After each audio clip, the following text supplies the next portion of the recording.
up guys, it's the Catalyst 47 here, back with another video. Actually wait, I'm so used to saying that guys. As you guys can probably tell, I changed my name into the Burning Abyss just because, I don't know, I just had a little itch I guess to change my YouTube name. I thought it'd be cool if I made it a little bit more Burning Abyss related just because, I mean, it is probably my favorite deck to play along with Dragon Link, but I mean, Dragon Link is definitely the more competitively viable deck. Though, I don't know, I just really like something about the archetype for Burning Abyss, like the lore behind it and all that stuff, and Dante just looks badass. Cool, I think it's one of the coolest monsters. So, yeah, I just like Burning Abyss in terms of just liking it with all the lore and all that better. Probably my favorite deck. So that's all I wanted to make my YouTube channel a little bit more focused around that. Not saying that it's only going to be Burning Abyss content, but I do want there to be a good amount of Burning Abyss stuff in there. So I thought I would, you know, change my name to something a little bit more into based around that. So yeah, I hope you guys don't mind that. I think it's funny that I instinctively did my little intro with my previous YouTube name, but anyways, I just want to give you guys an updated Burning Abyss deck profile, basically post Banlist. I think the last one I made, it was right before the Banlist came out. I did decide to do some changes, like significant changes to the deck. I think will surprise you a little bit. And I am also going to do an updated Dragon Link deck profile, post Banlist. It is going to be a pure build. I still don't like. I know that the adventure Dragon Link stuff is definitely has a higher ceiling, can give you more, I guess, has more routes and can give you different M boards and all that stuff. But I don't know. I actually just don't want to play it, mostly because the consistency hit that I expect in the future, and because I don't really like.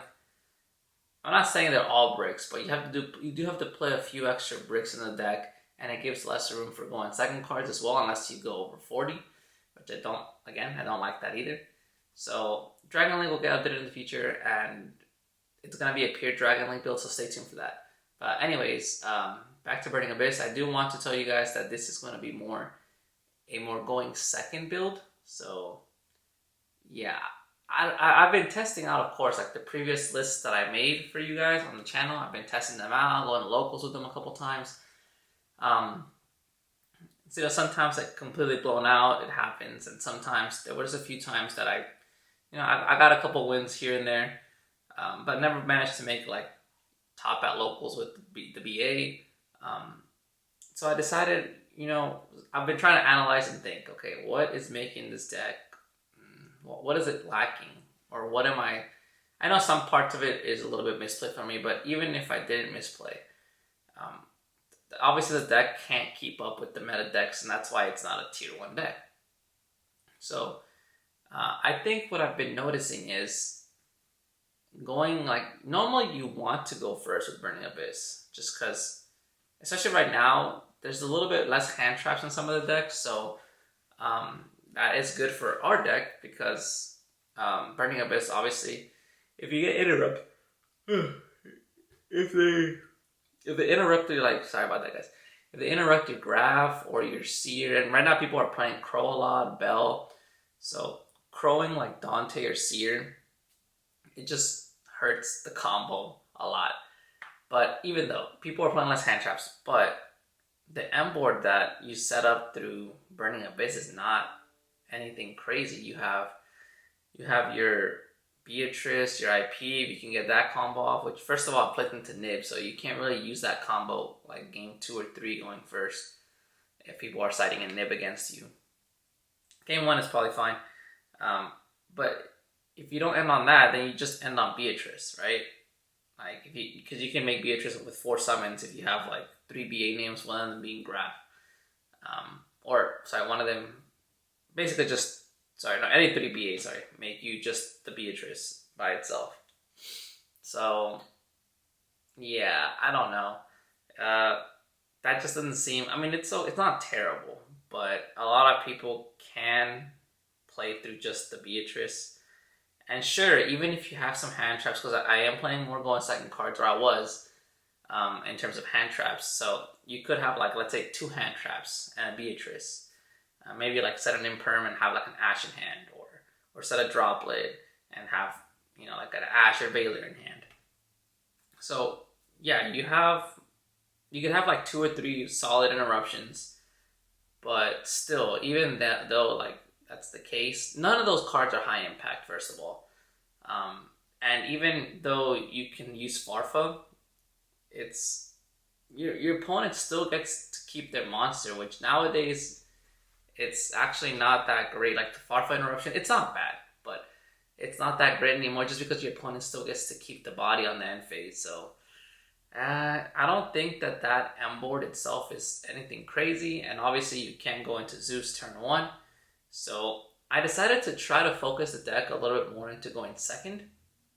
So yeah, I thought that maybe this would be a better way to basically play the BAs, just because you can obviously go into Zeus going second. So if you can attack during your battle phase with the XYZ. So yeah, I was like, you know what? Let's try putting in. I decided to cut some hand traps, not all, and add in harder going second cards that will help me break boards. Because if you can get rid of interruptions or bait interruptions, and then you just go into Zeus and you wipe their board and you break the board. Now, what you need to be careful of is that BA doesn't. Yeah, you can make Zeus pretty easily, but BA, after going into Zeus, or after basically using up your battle phase, again, same issue as with going first.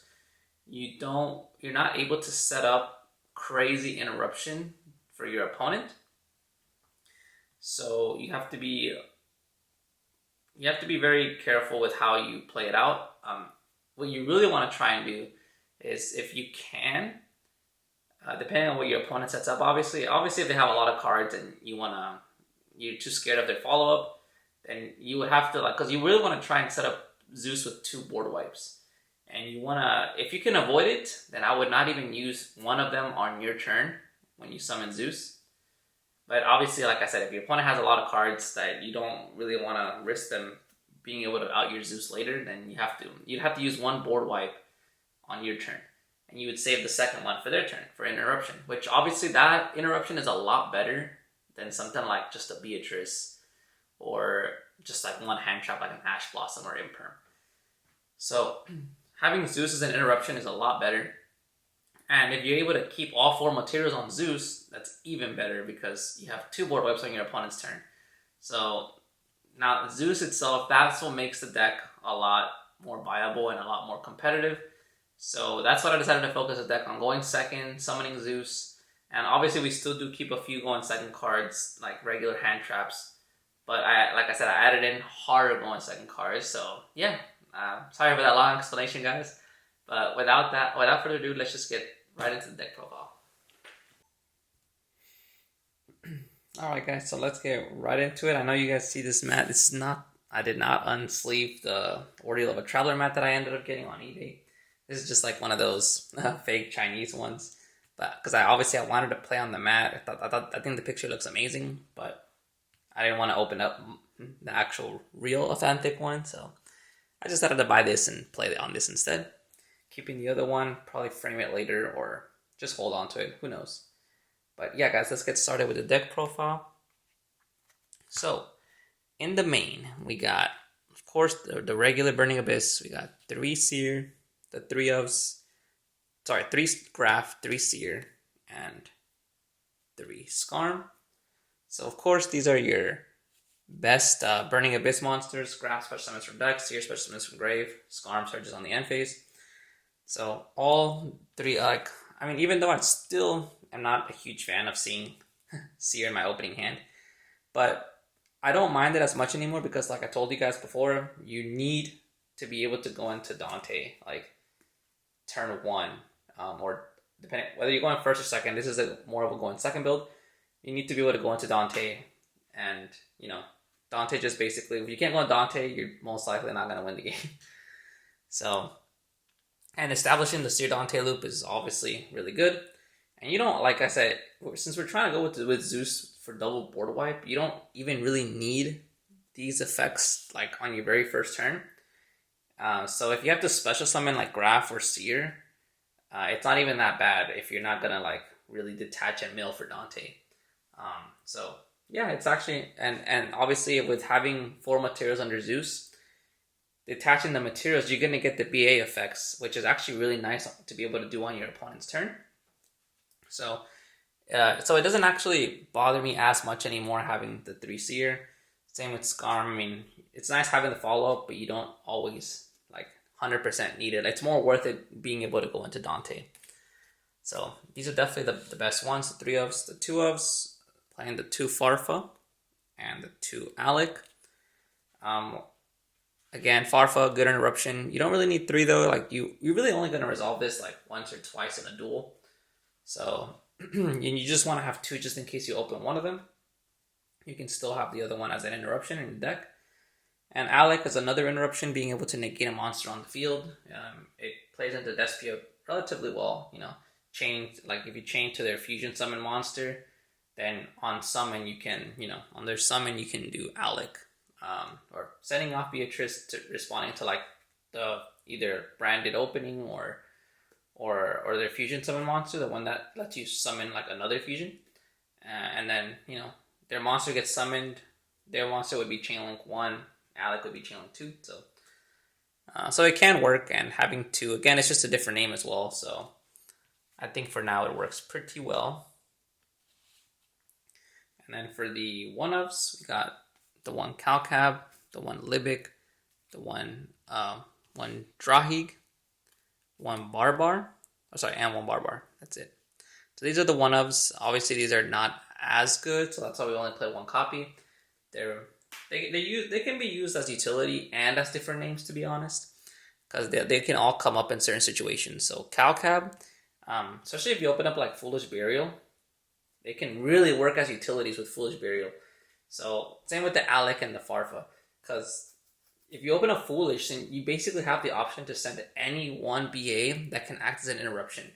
So obviously we're going second. So like I said, Calcab, you can use Foolish, send Calcab, basically bounce a set card in your opponent's field.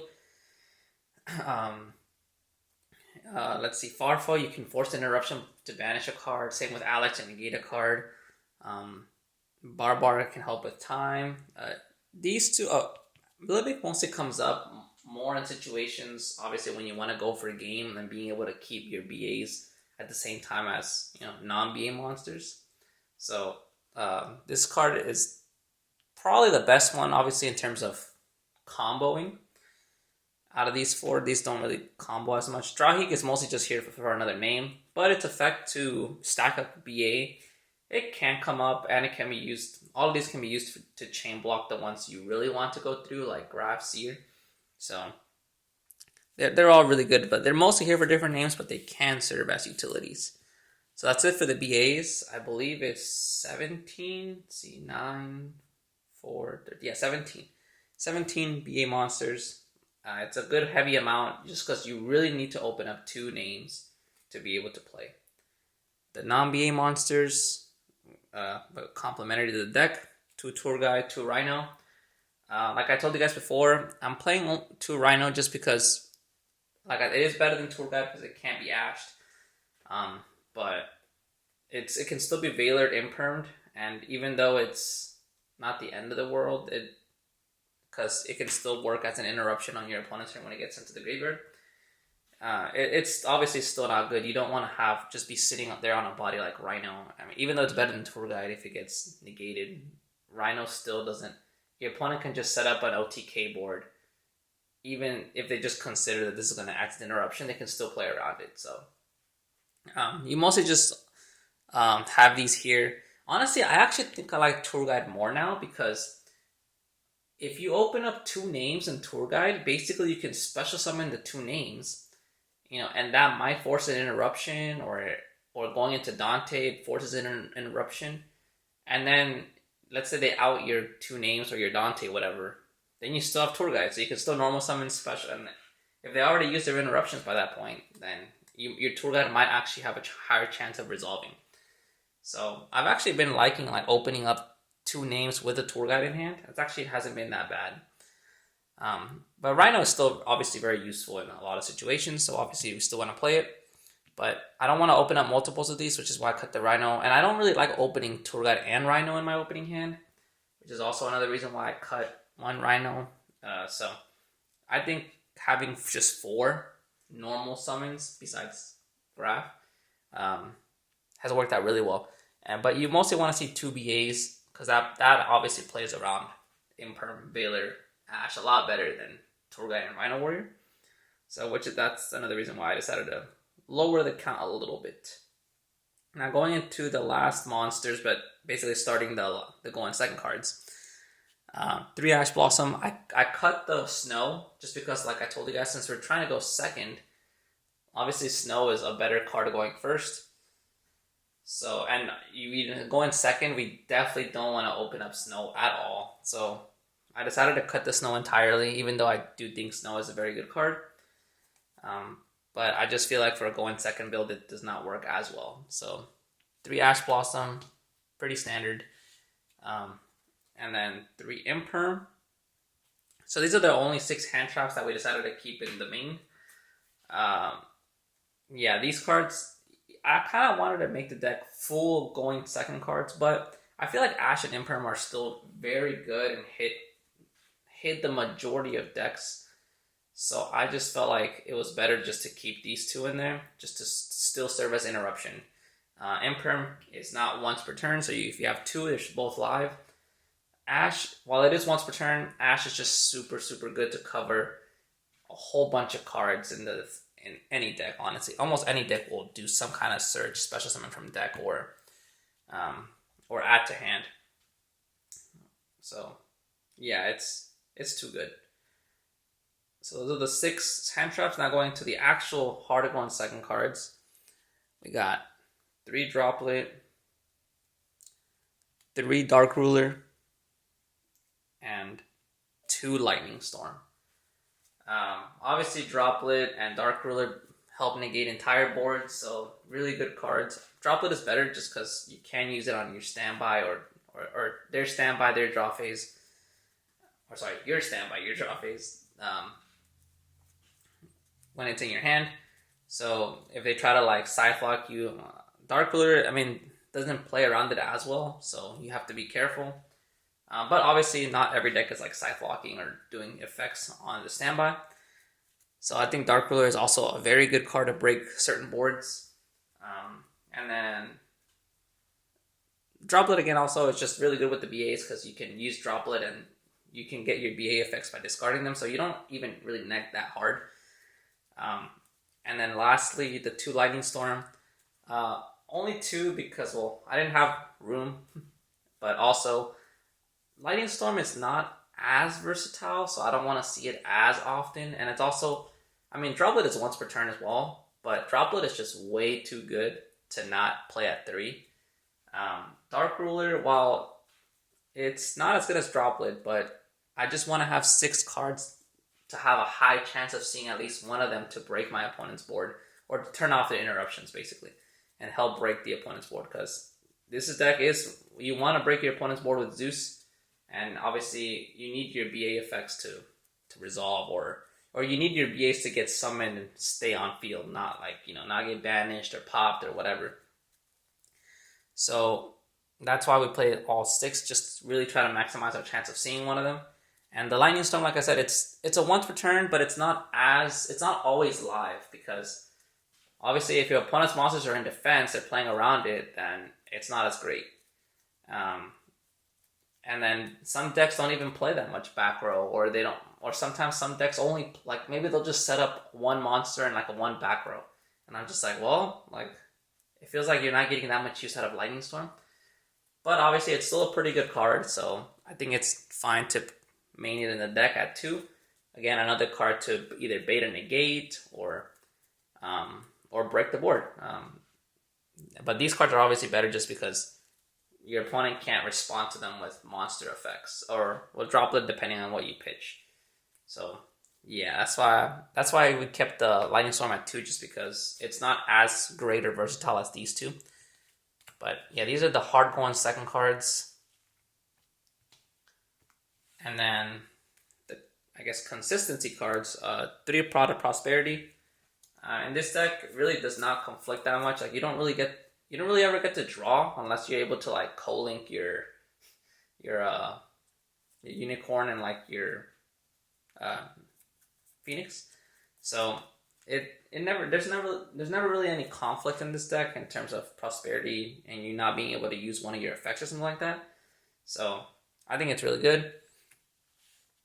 Helps the deck see the cards, and it helps you basically get to your goal in second cards if you didn't open any. So yeah, and then lastly the one ofs, 1 Called By, 1 Foolish. And Called By is kind of a going first, going second card, so you could put that in with like the droplets and the droplets, the dark growers, and the lightning storms. So, but still, when Called By is just too good, basically, it's a really good card. So you definitely need to play it. And then the 1 Foolish, of course, like I told you guys, this card going second can work as an interruption, or no one's really gonna negate Foolish itself. Like I feel like no one actually does that right now. So it basically forces an interruption because you get to either send Farfa or Alec or Calcab. So yeah. But that's it for the full deck. It's 40 cards exactly, just the way I like it. And now going into the extra deck, we got, of course, the standard 1 Beatrice, 2 Dante, and 1 Pilgrim. So this is, honestly, in my opinion, pretty standard now for Burning Abyss. Yeah, it's just Beatrice, of course, you need to. Dante, I still do want to play 3 sometimes, but I can see why it's not necessarily needed. But 2 has been working out good enough. It rarely comes up where I need the 3rd one. And then Pilgrim, of course, if they get rid of your Beatrice by destruction, then comes out, and if you get to summon Pilgrim, it's just so good. So yeah, that's it for those. Now for basically all the cards to help you get into Zeus besides Dante, we got 1 Fortune Tune, 2 Downard, 2 Zeus. Of course, Zeus is the main, like, I guess, win con of this deck. Being able to go into Zeus is just amazing, especially if you can have 4 materials under it, which you can. If you can do it either 2 ways. If you don't detach off Dante to mill, and you're able to get Dante to attack, then you can just go down or Zeus, so it's 4 materials. Or you can do Dante, obviously you don't attack either. But if maybe you don't have anything you can run over with Dante, if you have 3 BAs in hand, then you can use 2 to make Dante, and then 1 to make, like the last one discarded to make Beatrice, and then you can just attack with Beatrice. She's 2500 attack, so it's higher. And then you can just slap on a Zeus on top of the Beatrice, so you have 4 materials. And then, of course, the Fortune Tune is in case like you have a monster that the opponent has a monster that you can't run over with Beatrice or Dante. Just Fortune Tune just helps you. I mean, it's only a 1 cent Zeus, but it's better than nothing. So it just doesn't come up too much, but it can. So that's why I just keep 1 of it there. But yeah, Zeus is the whole reason this deck is like even playable, honestly. So yeah, that's it for the XYZs. Going into the links, we got the 1 link 4, just the access code talker. Of course, just helps with the OTKs. Like access code being at 5300 with Beatrice is basically game, because I mean it's 78, but then you can just use Beatrice like on your opponent's turn to just send Barbar and you go for game. So access code Beatrice is basically game if you still have Barbar in deck. And then obviously access code and Zeus on board, is game as well. So access code, really good card for the OTKs. Then we got the Nightmare package. So Unicorn, Phoenix, and IP. If you have to go first, like if your opponent makes you go first now, obviously IP is still a pretty good card to end on with like Beatrice or something else. And then that helps you go into like Unicorn and Phoenix for interruption on your opponent's turn. So pretty good stuff. And Unicorn is just a lot more, is the card I get to use the most. Unicorn is just interruption with IP, and it helps you lane climb as well. So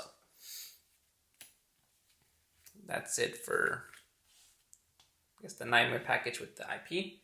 And then the last two cards, Cherubini and Dark. Cherubini is just here, obviously, for being able to link climb a lot and get to basically it helps you get into access code really easily. Dark, honestly, I'm debating on cutting Dark now just because since people are not playing like DPE as much anymore because Verde got hit, I do think that Dark is not as great anymore. Not as good. So this could be a card that I potentially cut. Not sure. But for now, I mean, there is still a lot of decks that have dark monsters in them. Like Despia has a lot of dark monsters. Dragonlink has a lot of dark monsters. But it's not live against all matchups. It's not really that live too often against... I mean, Sword Soul has Vishuda. But Sword Soul has a wide variety of attributes. So Vishuda might not always be there. And then Drytron doesn't have like any dark monsters really. And Drytron's coming up in popularity again. Salamander doesn't really have any dark, so it's not really good against that either. So there's a lot of decks that dark doesn't really hit that right now, since DPE is out of the meta. So this might become something else. Maybe like the third Dante, or... I don't feel like you need 3 Zeus in this deck. Like, I don't feel like it would come up that much. Honestly, I might consider changing this either to a Gravity Controller or to an Appaloosa. Like, I've been thinking about Appaloosa sometimes, and I feel like, because with Cherubini, it's pretty easy to make Appaloosa. So, yeah. But anyways, guys, and it'll help, like, I actually think Appaloosa would be better to end on than, like, with 3 negates, than IP and Beatrice right now. Like, just because, obviously, Appaloosa plays, like, Appaloosa can negate Nib, Appaloosa can negate multiple cards, while, like, monster effects. While IP and Beatrice, Beatrice, you send Farfa, you get a banish off, your opponent doesn't even lose the monster forever, it's just till the end phase. And then IP with Beatrice is pretty good. Being able to go into Unicorn, shuffle back, Unicorn's pretty good. But I just feel like people can easily play around it. And honestly, I don't even always want to use my Beatrice to send off. I'd rather keep my Beatrice on board and risk or hope that my opponent just destroys it. So I'd rather get Purple Dante. So sometimes I don't even want to use my IP and Beatrice, but I know that I will if I have to. So yeah, I think maybe Appaloosa could be a pretty good card. Gravity Controller, it's another good option, potential one, but Gravity Controller has the issue that, again, it also plays into Nib. Like, if you go for the combo like that to get Beatrice on board. And it also plays into, same with the IP combo too, it plays into DD Crow and Bell a lot. Because they just have to negate either Dante or Seer. Doesn't matter which one you chain block. And you don't get Beatrice on board. Or they DD Crow like your Dante, and then you end on just IP on board. So it's actually not that great right now in the format. So I think I'd rather just end on Appaloosa sometimes right now. But yeah, we'll see, guys. We'll do some more testing and probably update it in the future again. But yeah, guys, with that, that's basically it for the deck profile. I don't really have a very definite side deck for this deck yet, but I'll probably update it in the near future, in like the next couple of weeks. And I hope you guys enjoyed. Leave a comment, subscribe if you did, and I'll see you on the next video. Peace out.